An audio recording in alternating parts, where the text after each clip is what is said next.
Yeah, so welcome to Friday, guys. For you guys here, I hope more join because I feel like we actually put together a show today. Yeah, for a change. Well, we had to work the bugs out, you know. So one of the things that I wanted to talk about, and hopefully we can do this on a weekly basis. I'm not sure, you know, if we're going to be able to do that, but one of the things, let me get this ready to pop up on my screen here. What do you guys know about Fisker?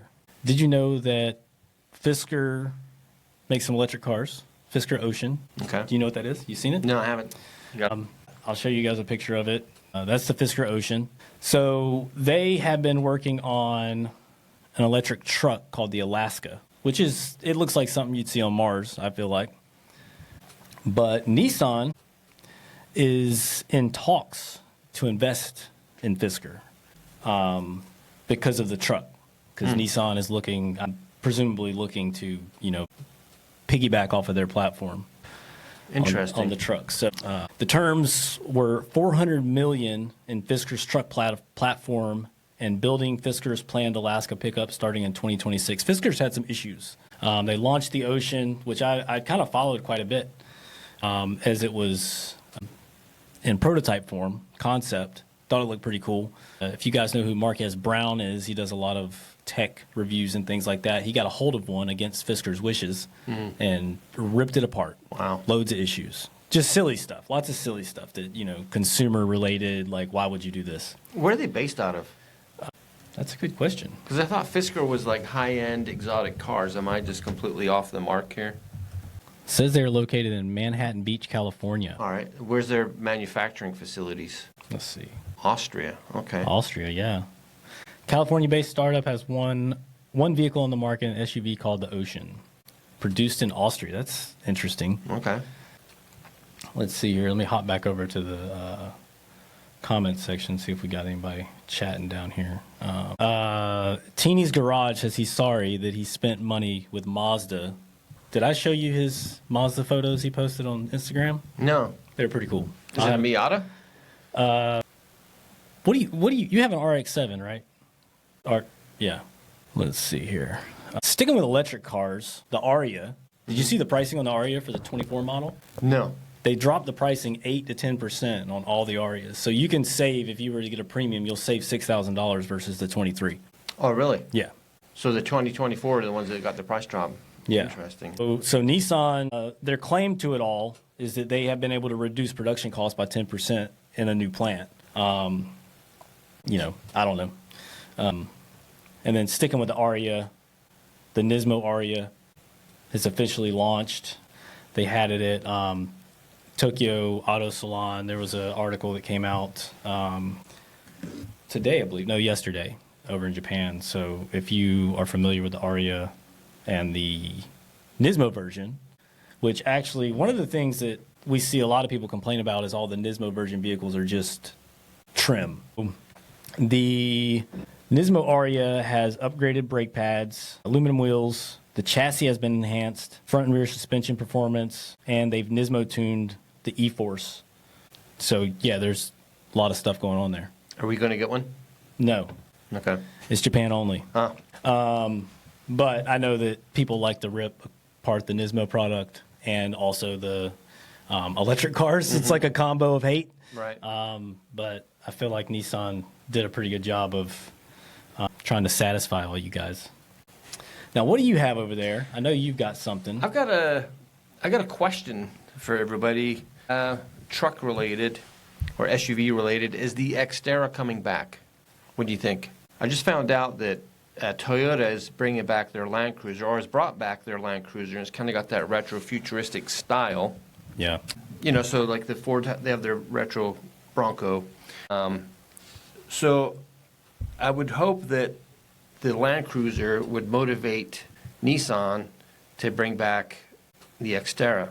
And we've got some pictures. Yeah, so this is one of the Xterra. Tom found a bunch of like concept drawings that people had rendered and did like, you know, kind of what it might look like.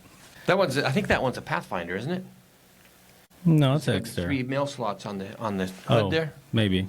See if you got this picture. Yep. There we go. So this is an artist rendition of what the new Xterra could look like. And that looks like something that could easily be built. Oh, yeah. Yeah, I think that is, it piggybacks on the old body style, which I think still looks fine today, especially if you put that front end from the new Frontier on there. Right. And then the bumper's higher in the front, got the big skid plate. It looks cool. Yeah. I mean, I think there's some things that would probably change body styling-wise a little bit, but I like it. They would sell that. I mean, it looks like a completely normal-looking SUV. Yeah. Have you seen any of the stuff about the Land Cruiser, the new Land Cruiser? I've got a few details. Because I had seen a few reviews online, and I don't follow those kind of vehicles very much, but I had seen some reviews online saying that this newer version is very tamed down compared to earlier versions. Like, it's not as off-road. Well, I looked up. It's got a 2.4 engine in it. Okay, yeah. Which seems quite small, but that's the way, automakers are going Is these it turbo? days. I don't know. Okay. I don't know. I didn't get that far into it. It's got full-time four-wheel drive. A base model starts off at $56,000, which pretty much everything these days, truck-related, is like, Yeah. based on what I see in the showroom, the Frontier is $46,000. But if you go to that other picture you had up previously, the one that was a Pathfinder, Yep. see, that is an artist's concept, right? And it looks like something that is a bit over the top, would never make it to production. But if you go to the next one... I don't have that. Oh, you don't have that I one? don't have Oh, that that's a one. bummer. Well, there's another one that looks just like the front end of a Frontier, the new Frontier, but it's a two-door Pathfinder. And it's Right. got the rear windows like the old, like yours, right? Yours has those windows? No, Or is it because really- I've got a four-door, so the two-door has that right. kind of triangular window Yeah. behind the driver's door. And the guy that drew this one up, his name is, or his handle, JLord8. So he put this out there, and people liked it, and they said, it'd be great if they created this in the real world, and if they equipped it with a removable hardtop, which ties in with those the mark paperwork that you had. Yeah. So it was like a Pathfinder with a removable hardtop with a pass-through cab. So maybe Nissan's... Yeah, I mean, yeah, because it was based on the Frontier, but if they're using the Frontier chassis as a base, then yeah, it would make sense. Yeah, I don't know if you guys can see this. I'll hold this up. Let's go. Let's go. What if we do? Can you switch cameras? Yeah, we got to flip this guy on. So Let's yeah, see here. go down. Sorry, guys. No, you're good. There you go. Check it out. This is an analog photo from Yes. Tom. This is a black and white photocopy that I made. Yeah, you guys, I'm going to leave this camera on for a second because I want to show you all this Nismo badge. This is legit Nismo. You can see the packaging. We're not going to have these for sale, and I debated on whether I wanted to sell it or not. I'm not going to. We're going to do a giveaway right now for you guys. So Nice. stay on the stream. Don't leave because I'm not going to get into this yet. And we will get to some comments here in a second. I'll go through the comments, so you guys get in there with your questions, and we'll I like that shot of your shirt, Russell. talk It looks about cool. you. So another thing that I came across online is that Nissan Motors in Japan, they have a Nissan Heritage Cars and Safe Drive Studio. It's like a metaverse they've got several cars, but what caught my eye was this Silvia. I saw the taillight. As you can see, it's kind of a dark photo. But one of the features, one of the studio highlights is that, let me get this up so I can read the whole thing. 1980s, featuring the Silvia Q's S13. This exhibit investigates the impact of pedestrian clothing colors on drivers. Which I'd like to know more about what all is included. I know that looking on the Nissan News website, there was some in-car footage, like you can drive like an old Skyline, and I'm sure there's some safety-related things. They're going to probably tell you how unsafe that car is on today's roads. But yeah, let's see here. So you got something else for me? I'm going to run through these comments really quick. Teeny's Garage says, yes, it is an RX-7. You know what? I'll pull photos of it up here so I can show Tom. Jacob, are you still got your Roadster? Are you taking it apart? Because I remember you mentioned something about having to tear it down this winter. Oh, that's real nice. Yeah, if you are into, if you're into Mazdas or just like Japanese cars, period, go to teenies.garage on Instagram. That's TEENYS.garage and check out his RX-7. These are really nice photos too.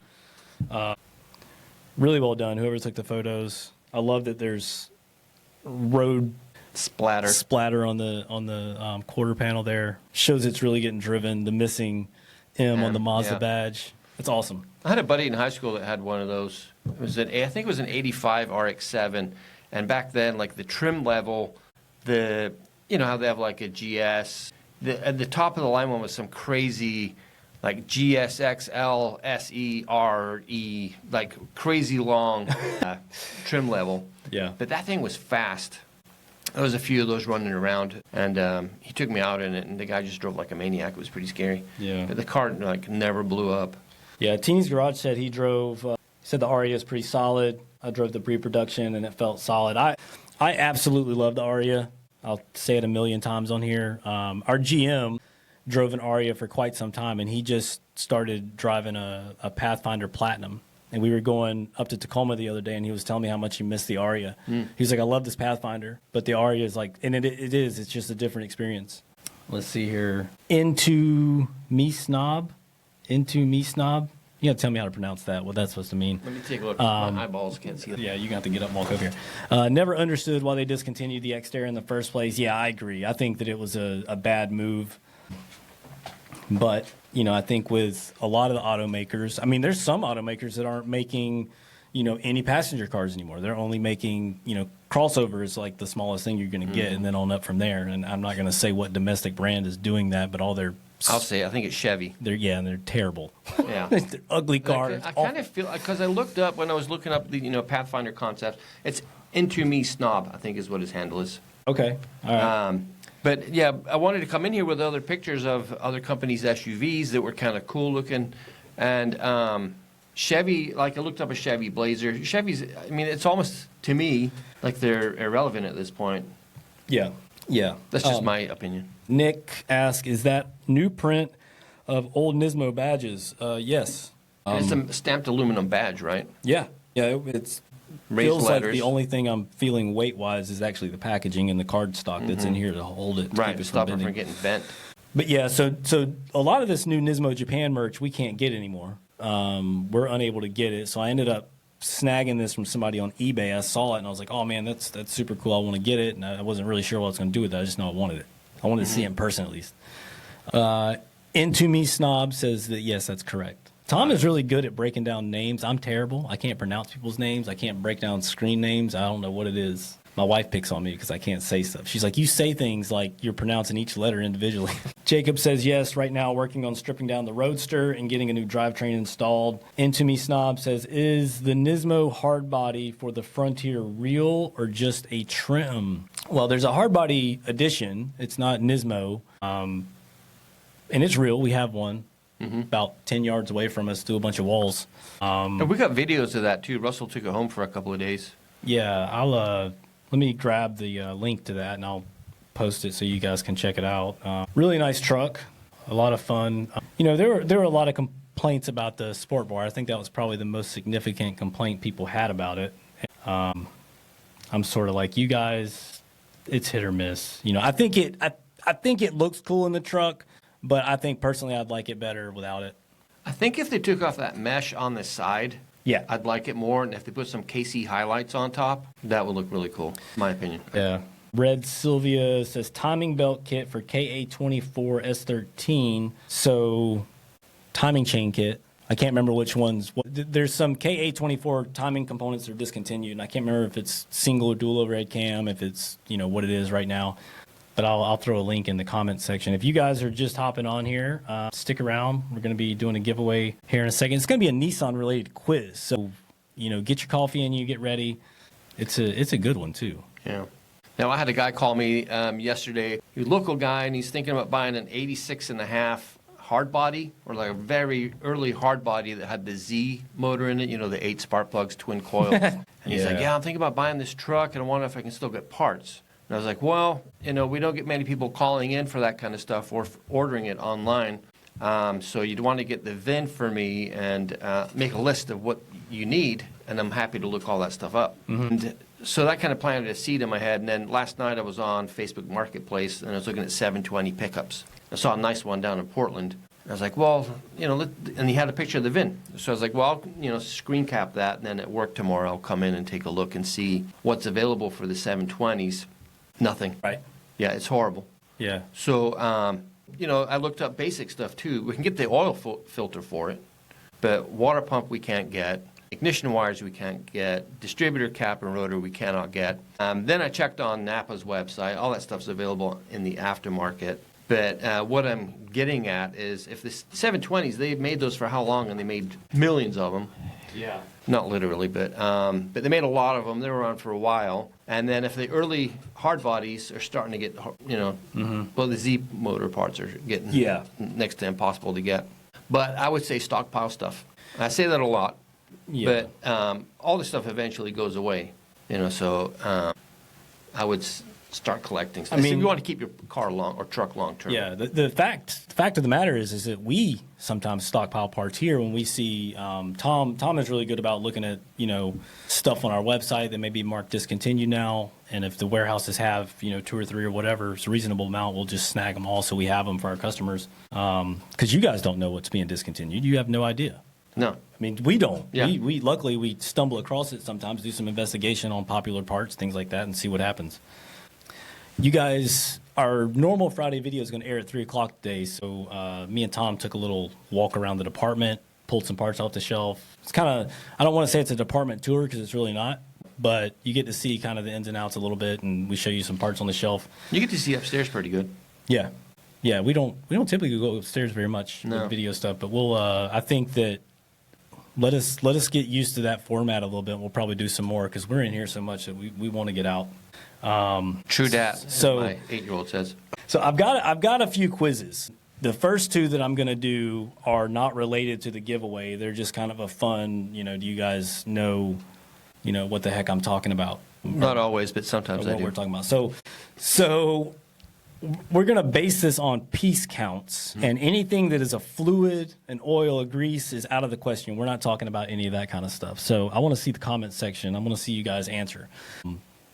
And Tom can cheat because he's in the room with me. But what do you guys think in the last 365 days, what we have sold the highest quantity of that is not a fluid, grease, anything like that? It's an actual hard part that you can hold in your hand. It won't slip out and fall on the ground. I'll give that a second. And to piggyback on that one, and this is something that we would sell to our shop and to customers over the counter, and then stepping into things that we sell online, so consumers all over the world, what would be the highest quantity part that we sell there too? And this one kind of surprised me. It definitely surprised me because it's one that I wouldn't have thought about. So we got some answers coming through: spark plugs, keys, door striker, air filter, clips, oil filter. Kanga Motorsports is close, but the thing is especially now, Nissan uses a ton of different oil filters. Back in the day, they only had a couple, but now, New Frontier has a different oil filter. New Altima has a new oil filter, so we've got a mix of oil filters. So the quantity, and this is going to be on a singular part number, not a group. Door striker was a good guess because it seems like lately I've been selling door strikers like crazy, like that. Yeah. I would think that would, if you did it for the week, that would be the number one. Shift knobs. Oil, no fluids. We're not including fluids in this.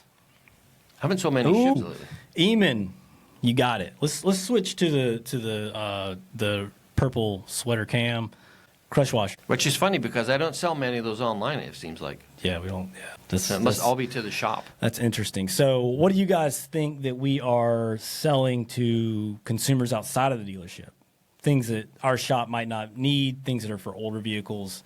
I'll give you a hint. It fits just about anything and everything. Eamon says people don't know how to replace them.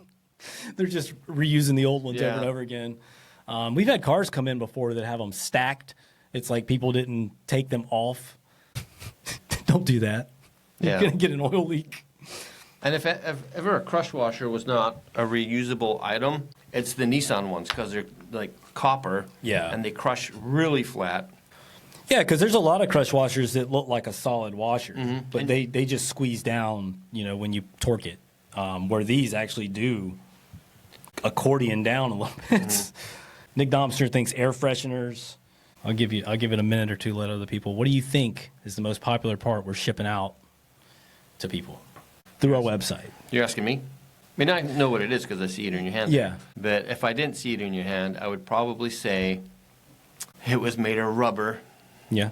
like a hood bumper or a. Yeah. Yeah, that's what I would say. I would have guessed a hood bumper. Nobody else is jumping in, so I'll just show you guys. No, we're on the wrong thing. There we go. Sorry about that.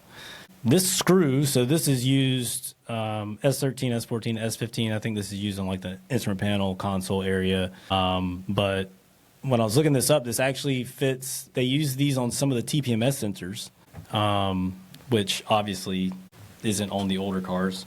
But it's just a screw, which I guess makes sense. If you're ordering, if we sell 20 at a time, 15 or whatever at a time, that adds up pretty quickly. So Screws and crush washers. Screws and crush washers. I mean, the thing is that we've sort of based our business off of tiny stuff anyway.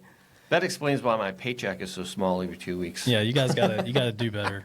Scraps. All right. So, are you guys ready for a Nissan Quiz to win this Nismo badge? Am I eligible? You're not eligible, but you can answer after we give them some time. You can give it a guess.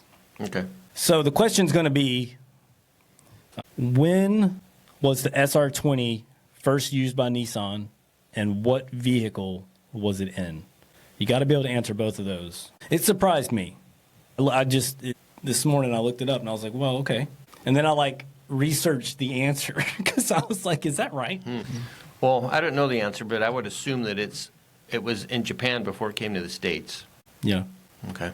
Red Sylvia says 1989, S13, S13, S13, and no, it's not it. It's a good guess. But the first person who answers the year it was used and the model is going to win. Let's see here. So, Jacob, you were the first one to get it. It's 1989 Bluebird. I'll throw up a picture of it because I love these. I think a while back I posted some pictures of some of these on Instagram, and I love the old body style 90s cars. Well, 89, but you get into that body style from the 90s. Mm-hmm. So, Jacob, we know your address, so we'll just send this thing to you. Good job, Jacob. Congratulations. Yeah, I think that's cool. I think we should, I think we'll start doing some giveaways on these live streams. We got to build this audience. Jacob, did you know that, or did you Google it real quick? And Leo Gitz answered the same thing shortly after Jacob, and then Nate Grant says Infiniti G20. Into Me Snob retracted a message, probably said some language. We got to build up this audience. We got 7 people, and while I do heavily appreciate those 7 people, it takes time. It's like a plant. You got to plant a seed in some fertile soil. Yeah, you got to water it. You got to trim the weeds out of it, give it some sunlight, and then it grows and it blossoms. That's right. So take your time, relax. Jacob says you said JDM, so I went kind of JDM Sentra. Yeah, Leo Gitz says, I'm too slow like my GTI-R. Oh, come on. I love a GTI-R.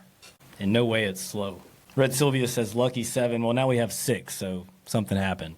Is Into Me Snob still in the chat, or did he? Yeah. All He right, says, cool. I was going to say 89 Sentra, but autocorrect screwed me. Oh, man. All right. So you got anything else to add to this? I think that's it. I did other excitement this week. I did get 2 orders from people in SoCal, and they placed orders for a bunch of Roadster stuff. Yeah. So all that Roadster stuff that I ordered in ages ago that was sitting for a bit. Yeah. Got to go to a new home. Yeah. Get some love. Red Sylvia says it's too early for us to have a lot of people in here. We need to do it later. Me and Tom have talked about that. Mm-hmm. It would be sort of a special deal where we do it later because after we work 10 hours, we're ready to go home. Let me ask you guys this. Is everybody in the chat on the West Coast, or are you guys scattered all over? Because we'd like to figure out what would be the best time for people on the East Coast to hang out with us. Yeah, because, I feel like 7 o'clock our time would be a really good time, but that's 10 o'clock for East Coast people, and I know at 10 o'clock I'm in bed. So, what we could do, we could make it a thing where we get some pizza or something like that, some kind of food. Yeah. And we hang out here, and you guys can just watch us eat. do a little ASMR. Yes. Well, Nick is in New York. Dave Warer is in Chicago. Most of these people are on the West Coast. Into Me Snob says Waddington State here. Okay, Washington State. Little typo. Got it. You need to be careful with that keyboard you got over there. California. We're in California. Yeah. I was just down there last week, or last weekend. Leo Getz says biggest little city in the world. What is that? Reno? Yeah. I feel like Reno is like the Wild West for real. I've been to Reno. You have? Yeah. All right. He says yes, Reno. Red Sylvia's in L.A. Okay. Are you sitting in traffic? That's all I know of L.A. when I drove through it on the freeway, and I was like, oh my gosh. Oh, man. It's intimidating unless you go down there with somebody that knows LA. Yeah. Yeah, I can imagine. And it was like that, you hear and see about the haze that kind of covers it. And we were going through there at dusk. So you could really, really kind of see it because the light was going right through that level. He says every day he's in traffic. I think that we will do a late night version of the podcast, try to get more people on here when we get the audio to work right out the gate. I just think it's a delay. I think we should, is there a way to like have the cover photo up and get the microphones going and then, because I think that's what it seems like. I might be wrong. I mean, I have no idea. Well, no, because on the software, I can see the audio coming in like this. Yeah. And nothing was happening. But as soon as I plugged something in and unplugged it, it worked. So I don't know what's happening. I need an audio engineer to come and back me up here. What if we do this? If we say that the live stream starts at 10, but we're in here at 9:30, switch it on. That way we've got half an hour to figure out the sound. Oh man, I don't know if that would work. I mean, I was in here testing it out, and it worked. It was fine. It worked. Yeah. And it was fine. Until the live stream. I could hear myself talking. All right, guys, we've taken up enough of your morning. But if you're on the East Coast, it's afternoon. You've had lunch already. Me and Tom are about to go to lunch. How many of you guys are at work right now? Yeah, raise your hand. We want to know. On a bathroom break. We got some people here like going bathroom breaks, long ones. You got no proof. That wasn't me. All right, so the regular video drops at 3 p.m. today, Russell Pacific. And we're just kind of walking around the parts department, yanking some stuff off the shelf and showing it off. Yeah. Everybody's at work. Eamon says, boxing up some rays to ship to a customer. Where do you work at? Tell me about it. We got a Ray in our shop. He won't let us box him up, though. Nick Domster says it's too nice to be working. We got nice weather outside right now? It's warmed up a little bit. Yeah. But it was rainy the last time I looked out. But a week from today, we're going to get some nice, like upper 60s. Let me see here. Well, it's 43 in Olympia, and it's going to warm up all the way to 54. Oh, wow. Yeah.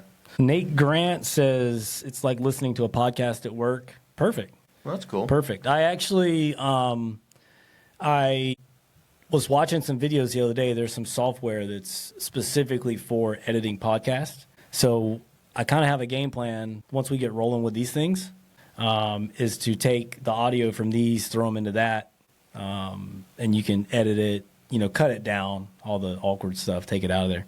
And then we'll upload it as a podcast. That way people can listen to it if they want, maybe.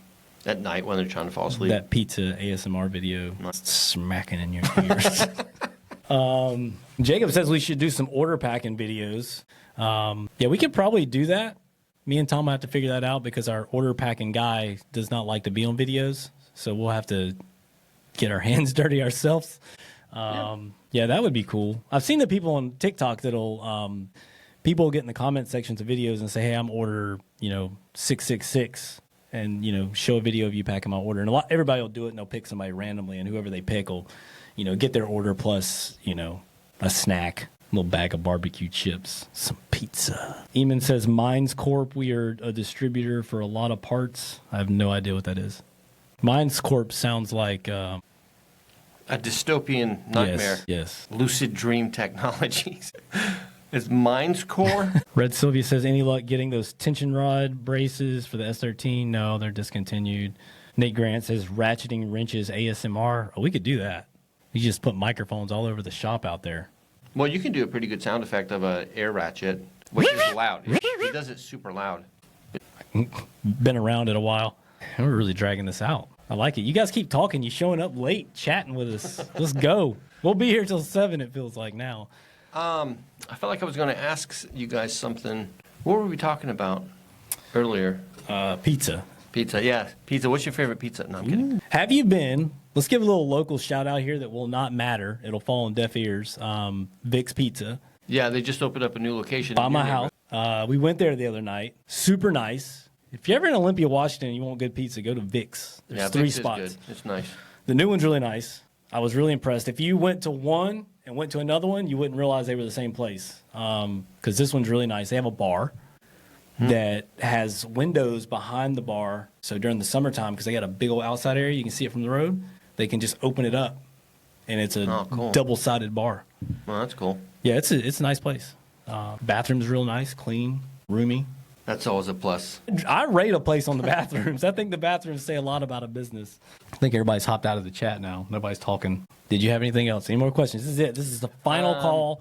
Last call for No, chat. congratulations, Jake Ubb, for winning the Nismo badge. Yeah. And I think it can only get better. Yeah, this old logo reminds me, we're still trying to find out about getting some 40th anniversary parts from Nismo. Oh, the new shirts that we designed. Yes. Are they on the website now? They're on the website. I actually ordered some more with a different T-shirt. I'm not super stoked about those shirts. What don't you like about them? The colors or the fabric? The fabric. Really? Yeah. Okay. I think they're a little thick and a little tough. I mean, maybe people like that, but Sound like I don't. my women. I don't. Thick and tough. That's right. I didn't really. I think the print also too, because of the thickness of the pile on there. Oh, it's not sharp enough? Yeah. Yeah, okay. So I'm gonna try a different shirt and see how that turns out, because the shirt that I ordered for myself got messed up, so I can't even wear it and show it to you guys. We got some comments here. King of Motorsports is still hanging around. Jacob says when he comes to visit, we can eat at the Vic's Pizza. Why can we add stuff on Instagram? Red Sylvia, I'm not sure what you're talking about. You're gonna have to explain yourself a little bit.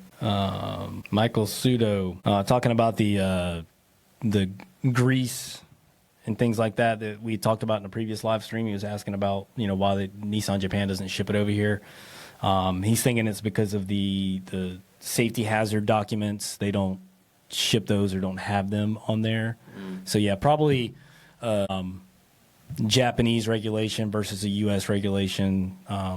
We've seen that on parts too, where Nissan will have different part numbers for some interior parts, and it'll be the exact same thing, but the U.S. part will have a DOT stamp on it. So I'm guessing that in a collision, it probably handles that a little bit differently, or if there's a fire or something like that. What does it take to get a VIN badge on the door seal for mods? We don't. No. I heard it can be done, but hard. Yeah, VIN plates, the actual VIN plates have to go through Nissan directly. So good luck. We have enough trouble dealing with Nissan as a dealer. All right. Probably not going to happen.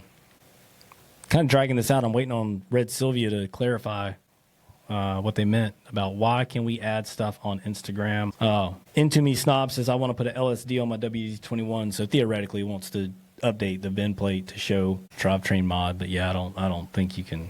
I don't even know. I don't think that they would do that, because what they would do is they would require you to prove you own the vehicle, title, all that good stuff, send it over, and they're just going to replicate what was on it originally. They wouldn't do it with a modification, because that would be a lie. Why would you want to do that? Yeah, I know on my Pathfinder, I've got the limited slip rear diff, and it's got a little sticker on there, a little yellow sticker that says LSD. Like it's a separate sticker? Yeah, it's just like on the cover. He's asking why you would want to do that to the VIN plate, why you would want to change it. Oh, we know why you want an LSD. We have a Nismo LSD coming in for someone soon. I haven't seen one of those in a long time. And one of the interesting things about that, and this will revert back to Michael Sudo's question, is that those Nismo LSDs come with fluid. That way when you install it, you put the right stuff in there. So I'm going to have a look at it and see what kind of documents are in there versus, if it's the same as what would have came in a Japanese vehicle. Can you get keys cut for an R32? Yeah, I mean, we can cut keys for just about anything. We're not going to cut any keys for anybody that's not standing in front of us, though. And it would be a trace cut. Yeah, we would have to trace cut it. We'd have to have the original, which on R32 is probably worn out and not worth tracing. But yeah, we could do a trace cut, but not a code cut. We don't have any codes. Nate Grant's asking about the hard body edition tailgate decals. We're working on it. I thought I had them the other day, but I didn't. So I've been going back and forth with Nissan about it. Every week I've been emailing them and saying, hey, any updates, any updates, any updates. They're in the pipeline. They're going from manufacturing through distribution to the warehouses, and then once they get them in the PDCs, they'll activate it and we can order them. So they're not going to be cheap, I can tell you that. No? No. The 4x4 one is real cool. I like that. Yeah. The biggest one we were trying to get is the 4x4 because that'll be pretty universal. I think anybody and everybody will like that one. Okay, so he's saying he wants that so that when he takes his vehicle in for service, they know that it has an LSD and not what originally came in it. Yeah, I don't think they wouldn't update the VIN to it's going to be the VIN that came with the vehicle from the factory. I think you would have to verbally tell them. And I would also put an LSD sticker on the rear diff. Yeah. We'll have to get a picture of yours on your door. It's on your door? On my door? No, it's on the actual it's rear on the diff itself. Yeah. Okay. Yeah. I'll take a picture of it tonight. Okay. Yeah. So we'll share that with you guys sometime next week, maybe on the next week's live stream. All right. I'm getting off here. I'm ready to go eat. Yes, it is almost lunchtime. Yeah. Yeah. So really appreciate you guys hanging out for as long as you did. Congratulations on the Nismo placard. Yeah. Next week we'll do another giveaway. Figure out what it is. Maybe a T-shirt if I get them in and know they're good quality. All right, guys. Thanks. Have a good weekend. Be sure to tune in at 3 o'clock for our regular video. Yeah, and have a great weekend. Bye. Good job.